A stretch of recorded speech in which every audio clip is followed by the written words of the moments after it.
Now, welcome back to Career Mount and let us start the class now. Right. Okay, and I'm talking about the previous classes, right? In the previous class, I taught you know very well the basic meaning of pronoun, right? pronoun का आपने basic meaning समझा था और pronoun के बारे में आपने यही समझा कि हम लोग pronoun का यूज नाउन के रिपीटेशन को अवॉइड करने के लिए इस्तेमाल करते हैं, राइट? दूसरा क्या जाना? दूसरा आपने ये जाना कि ये रिपीटेशन को तो अवॉइड करता ही है, साथ में नाउन को रिप्लेस करने का भी काम करता है। तो दो चीजें आपने बेसिक चीजें जानी, राइट? और आपने ये भी समझा कि कैसे हम लोग कोई प्रोनाउन अगर होता है ना, तो अगर वो सब्जेक्टिव केस में है तो उसको कन्वर्ट सब्जेक्टिव केस में ही कन्वर्ट करते हैं। ऑब्जेक्टिव केस में तो ऑब्जेक्टिव केस में, अगर पॉजिटिव केस में है तो पॉजिटिव केस में कन्वर्ट करते हैं, है ना? इसके बेस पे कुछ एग्जाम्पल बताए गए थे और उस एग्जाम्पल को करेक्शन भी हुआ था, है ना? चलिए, तो बढ़ते हैं हम आगे। आगे का कहानी शुरू करते हैं, राइट नाउ। तो अभी स्पेशल केस में आप जानने वाले हैं क्या कि एस सी होता है। एस सी मतलब क्या होता है बताइए? सब्जेक्टिव केस होता है और ये वर्ब होता है, और ऑब्जेक्टिव केस ये होता है। तो कहोगे सर ये जो सब्जेक्ट होता है सब्जेक्टिव केस में होगा, उसके बाद वर्ब होता है। समझिएगा प्राणी, आप पर मेरा पूरा ध्यान है, बच के रहना, है ना? सब्जेक्टिव केस जो होता है उसके बाद वर्ब होगा, वर्ब के बाद कुछ भी आता है तो ऑब्जेक्ट आता है, तो ऑब्जेक्ट को ऑब्जेक्टिव केस में लिखेंगे। सब्जेक्ट होगा तो सब्जेक्टिव केस में। तो अगर मैं ये subject plus verb plus object लिखूं या subjective case plus verb plus objective case लिखूं, क्या फर्क पड़ता है? आई बात समझ? कोई दिक्कत? चलिए, तो ये जो वर्ब होगा ये वर्ब होगा इसके अकॉर्डिंग, और इस वर्ब के बाद जो लगता है ऑब्जेक्ट, वर्ब के बाद ही क्या लगता है? ऑब्जेक्ट लगता है। कोई दिक्कत नहीं। चलिए, तो ये पहला चीज। दूसरा क्या? दूसरा आपने ये समझा कि अगर कोई प्रीपोजिशन है और उसके बाद कोई ऑब्जेक्ट होगा तो ऑब्जेक्ट तो हमेशा ऑब्जेक्टिव केस में होगा, इसीलिए मैं प्रीपोजिशन के बाद ऑब्जेक्टिव केस डाल दूं तो इसमें क्या कोई इश्यूज है?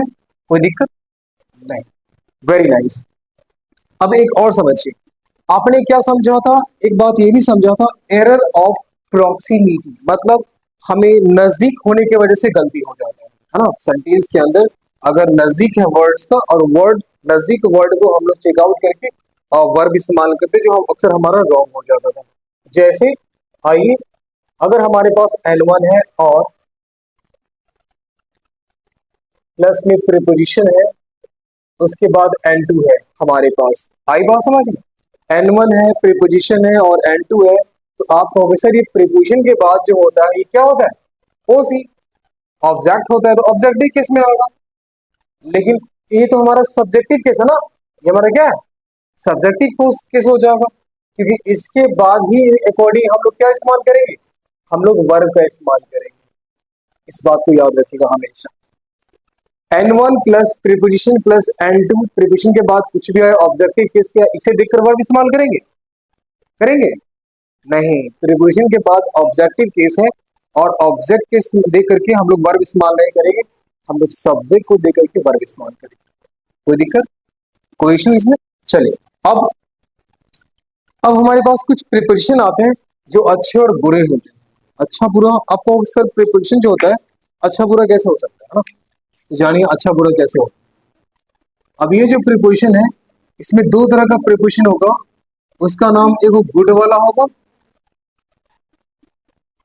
और एक बैड वाला प्रीपोजिशन होगा। ठीक है, पता है मैं गुड बैड क्यों बोल रहा हूँ?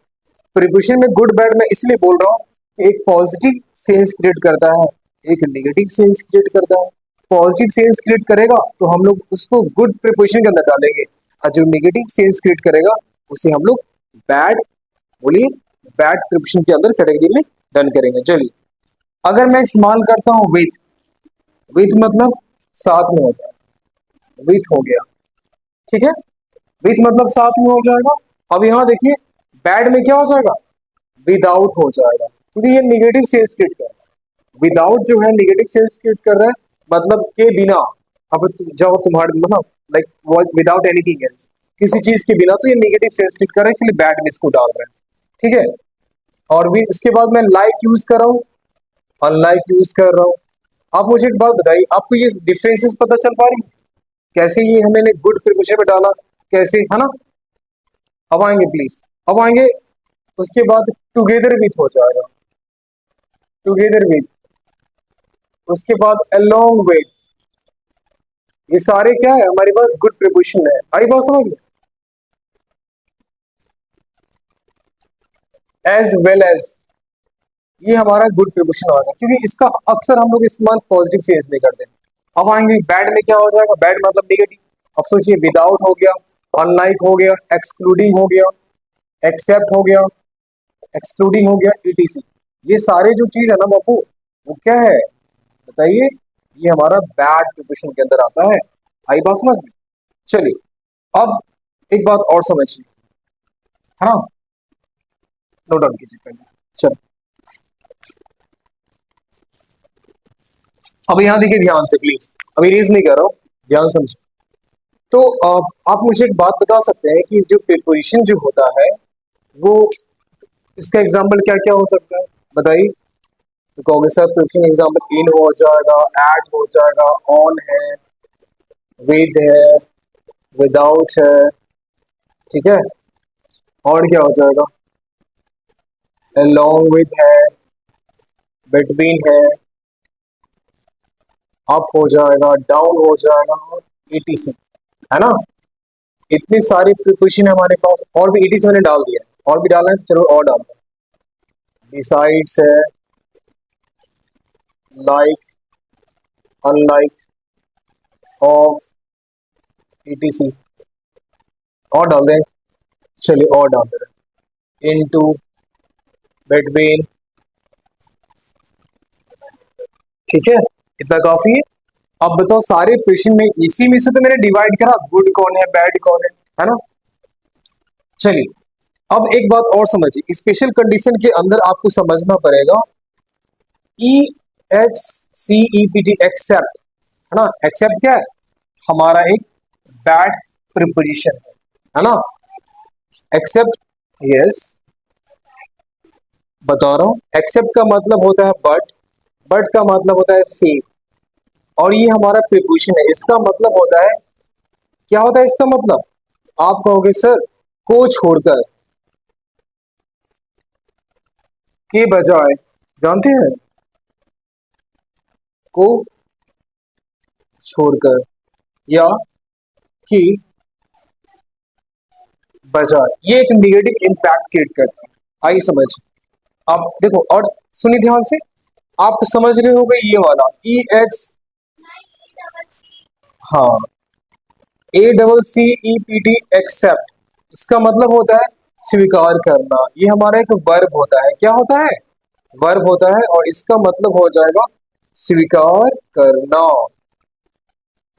आई बात समझ में? स्वीकार करना, इसका मतलब स्वीकार करना क्या होता है? मतलब एडमिट करना, शामिल करना, स्वीकार करना, अपनी इस बात को एडमिट करना, तो एडमिट करना भी इसका मतलब होता है। तो ये एक्सेप्ट अलग है, ये एक्सेप्ट अलग है, क्यों? क्योंकि ये एक्सेप्ट जो हमारा वर्ब है, और ये एक्सेप्ट जो है हमारा क्या है? प्रीपोजिशन है। किसमें डाला हूं मैं? प्रोनाउन में चला गया, बताइए, नहीं बोल रहे हैं। ये हमारा प्रीपोजिशन हो जाएगा। एक्सेप्ट, बट और से, तीनों एक जैसा काम करता है। तो बट हमारा जो हो जाएगा एक कंजंक्शन की तरह भी काम करता है, बट हमारा ये प्रीपोजिशन भी होता है। तो आपको ये बताए जाएंगे कि पहले आप, अभी आप पढ़ रहे हो प्रीपोजिशन वाला पार्ट में, तो जान लीजिए बट हमारा एक प्रीपोजिशन भी है। एक्सेप्ट, बट और से, तीनों आपस में इक्वल है, इन तीनों की जगह पे एक दूसरे में इस्तेमाल कर सकते हैं, कोई दिक्कत, कोई इश्यू नहीं ना? चलिए, इतना बात क्लियर हो गया, तो हम आगे बढ़ते। एक छोटी सी बात और है, आपको ये मिलेगा एक्सेप्ट ना एक्सपेक्ट, एक्सपेक्ट का मतलब वर्ब होता है ये, और ये वर्ब कौन सा? मतलब आशा करना, क्या हो जाएगा? आशा करना। मैं आपसे ये एक्सपेक्ट नहीं किया था, मैंने आपसे ये एक्सपेक्ट नहीं किया, तो आशा करना होता। एक्सपेक्ट से ही तो एक्सपेक्टेशन बना हुआ है, राइट? एंड एक्सेप्ट, स्वीकार करना, इस एक्सेप्ट का मतलब बट, से, और मैंने ये तीनों इसलिए बता दिया है कि आपको कंफ्यूजन ना हो आपको इसके बाद, राइट? ना हो प्लीज, आगे देखिए। तो अब जो मैं बताने जा रहा हूं, इसका तीसरा पार्ट, ठीक है? अब हमारे पास आपको कुछ पार्ट ये भी दिखने को मिलेगा, उसका नाम है प्रीपोजिशनल, है ना, प्रीपोजिशनल फ्रेज मिलेगा आपको। क्या मिलेगा बताइए? Prepositional phrase. अब ये क्या हो, तो प्रीपोजिशनल फ्रेज कहता है कि आप ना वर्ब थ्री के बाद ना कोई प्रीपोजिशन होगा तो आप ना उसे बोल दीजिए प्रीपोजिशनल फ्रेज, है ना। एग्जाम्पल में क्या हो जाएगा, तो एग्जाम्पल की बात करें तो इस बात को समझिएगा। एग्जाम्पल में आ जाएगा जैसे फॉलोड, फॉलोड बाय, है ना, ये फॉलो का V3 है, V3, उसके बाद बाय प्रीपोजिशन हो जाएगा, उसके बाद लेड बाय हो जाएगा, लेड बाय हो जाएगा, फॉलोड बाय, लेड बाय, है ना। उसके बाद क्या, फाउंड इन, एसोसिएटेड विद, तो आप इसे एसोसिएटेड विद, ये जो है ना, ये सारे जो है इसका एग्जाम्पल है। आई बात समझ में? कभी भी आपको वर्ब थ्री मिलेगा और आपको प्रीपोजिशन मिलेगा साथ में राइट साइड में, तो समझिएगा कि वर्ब थ्री प्लस प्रीपोजिशन है तो एक प्रीपोजिशनल फ्रेज है। उम्मीद करते हैं ये बात आपको समझ में आ गई होगी। Please note down. इसका मतलब इसके बाद कुछ भी आएगा तो हम लोग ओसी डालेंगे या इसके बाद हम लोग ऑब्जेक्टिव केस इस्तेमाल करेंगे, याद रखना, भूलना मत कभी। चलो अब नेक्स्ट आएंगे, ये आपका सब्जेक्ट है, मतलब सब्जेक्टिव केस, अच्छी बात है। उसके बाद हमारा एक प्रीपोजिशन है, प्रीपोजिशन के बाद कुछ भी होता है तो ये क्या हो जाएगा, ऑब्जेक्टिव केस होगा। और इसके अनुसार क्या होगा, वर्ब इस्तेमाल करेंगे तो इज होगा क्या, नहीं, आर हो जाएगा। दी एप्पल्स आर। आई बात समझ में? गुड, समझ आ रहा है। यहाँ देखिए, एक्सेप्ट का मतलब छोड़कर, के को छोड़कर बोलते हैं।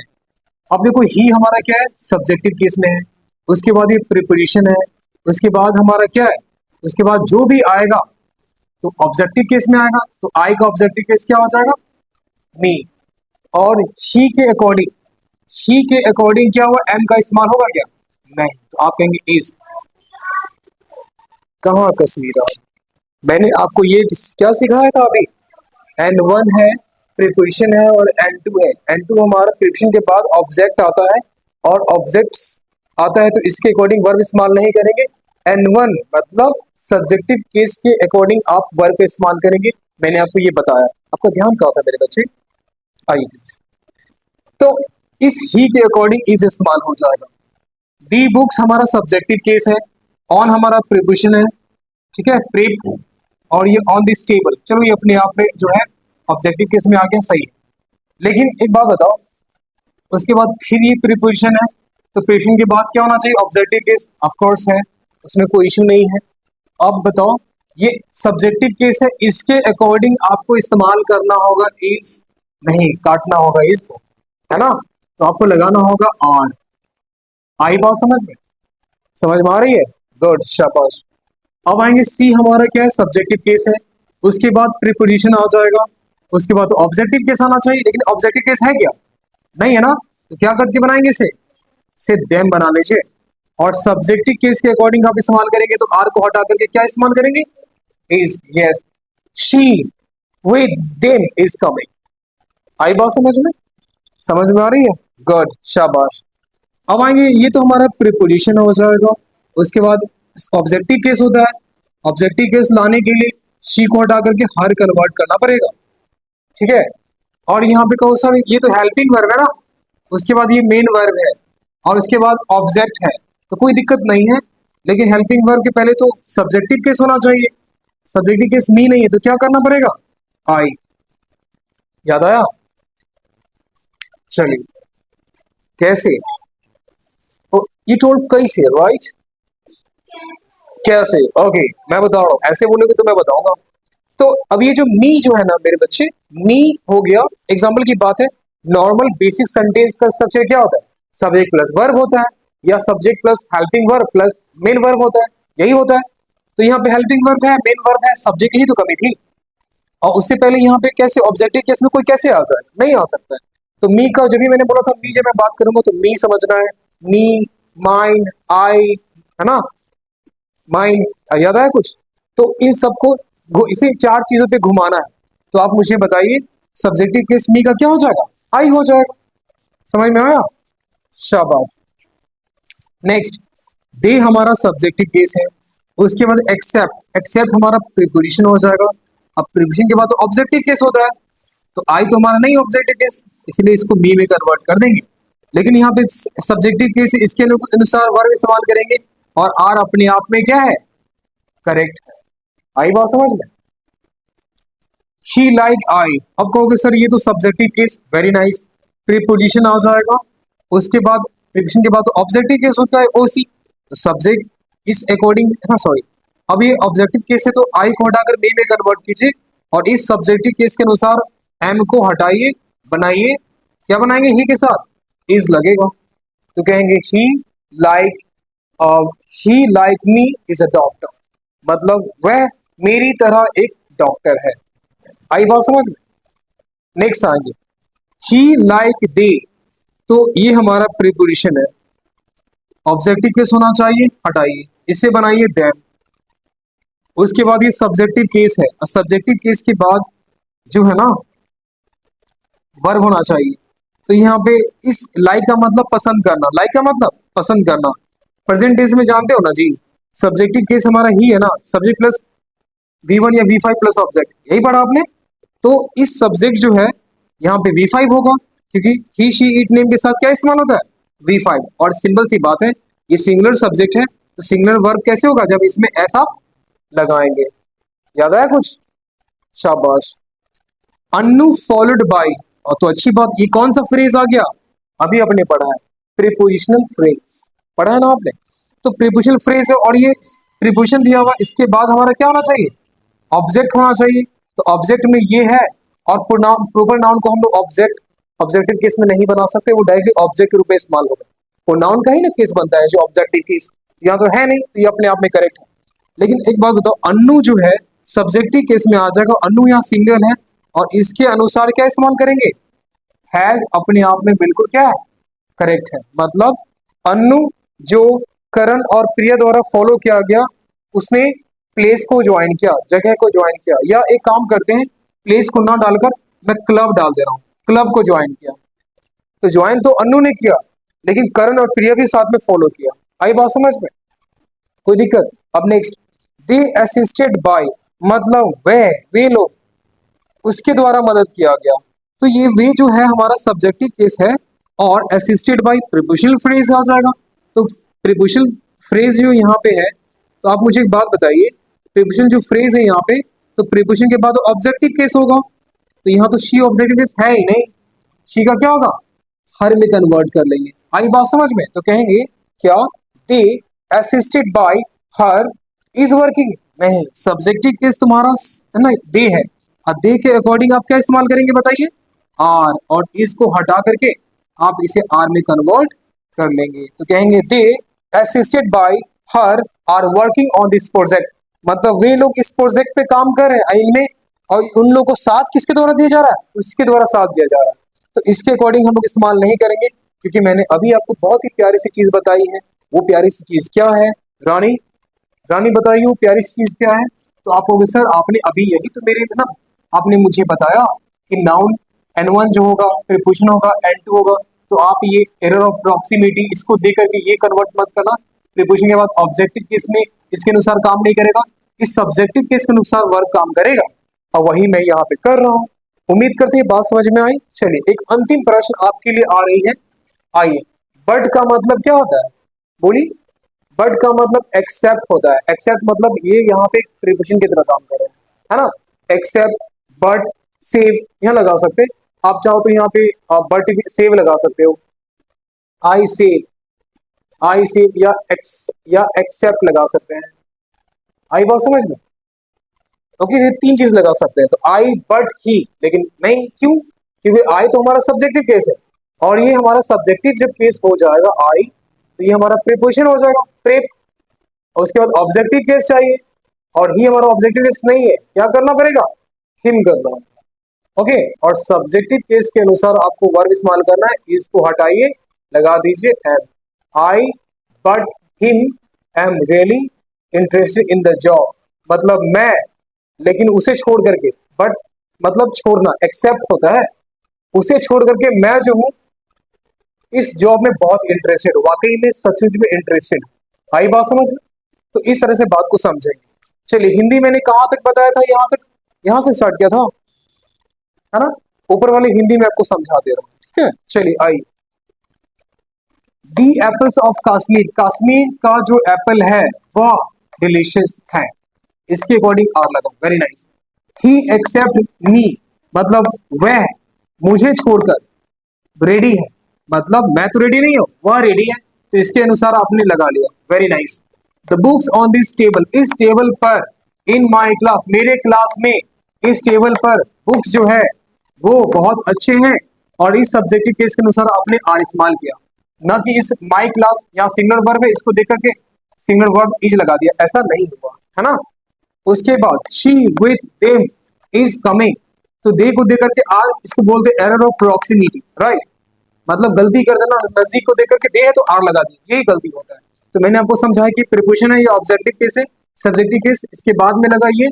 तो उन लोगों के साथ, सी विद देम, वह उन लोगों के साथ आ रही है, वह उन लोगों के साथ आ रही है। फॉर शी, उसके लिए, प्रीपोजिशन है ऑब्जेक्टिव केस, तो शी को हर में कन्वर्ट कीजिए, उसके लिए I can do the job, मैं जॉब कर सकता हूं, कोई दिक्कत इसमें नहीं, शाबाश। They accept me in the party, वे लोग मुझे छोड़कर पार्टी में थे, तो आई को देकर एम नहीं, आप दे को देकर आर लगाएंगे, आई बात समझ में, कोई दिक्कत। और ये सारी चीजें मैं समझा दिया, प्लीज आप, उम्मीद करते बात समझ में आ रही होगी, आप अपने नन्हे नन्हे प्यारे हाथों से प्लीज नोट। चलिए आइए, LIKE लाइक, ये हमारा इस लाइक को समझिए, कंफ्यूज नहीं होना है। आइए बोर्ड पे ध्यान दीजिए वरना फिर समझ नहीं आएगा रानी, और कोई टाइम मिलेगा लिखने के लिए। ओके, आइए, ये जो लाइक होता है, एक लाइक हमारा होता है वर्ब, इसका मतलब होता है पसंद करना, जानते हैं ना, ये गुड।